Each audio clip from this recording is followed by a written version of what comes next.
wanted to talk about some of the violence going on in Gaza.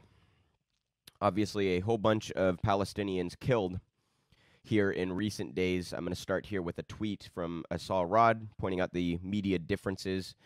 Spot the difference.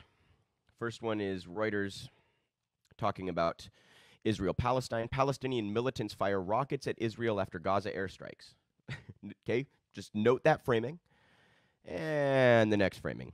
Outgunned but defiant. Ukrainian Twin Cities defenders ready for Russian attack. So you see who's framed as the good guy and the bad guy. You can figure it out based upon who's framed as defending themselves and who's framed as the attacker or the aggressor.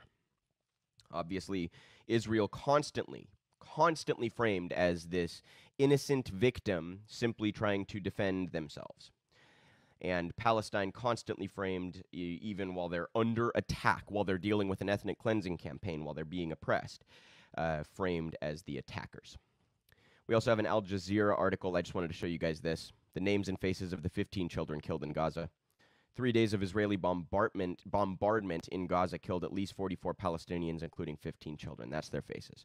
These are human beings. And, you know, the fact that the United States and Americans are so reflexive and quick to stand with Ukraine or stand with Taiwan, and yet turn around and oppose the freedom of Palestinians, oppose Palestinians in their fight and their battle for, a true form of sovereignty it's an outrageous hypocrisy. And the violence continuing in Gaza, there was supposedly a ceasefire. I think it was this morning. It might have been last night. I just saw it this morning. But I just also want to remind everybody that, every time that violence escalates, then there's usually a ceasefire, at some point. Ceasefire means something very different for Israel as it does for Gaza.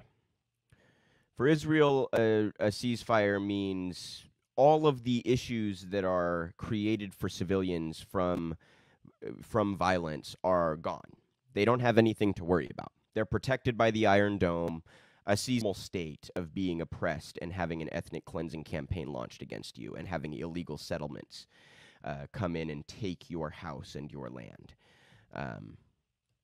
So ceasefire does not mean that Palestinians are somehow now okay for a while. They are still being victimized by this systemic violence on behalf of Israel. So we'll follow that story as well as it continues to develop, but I certainly did not want to miss that or not cover that.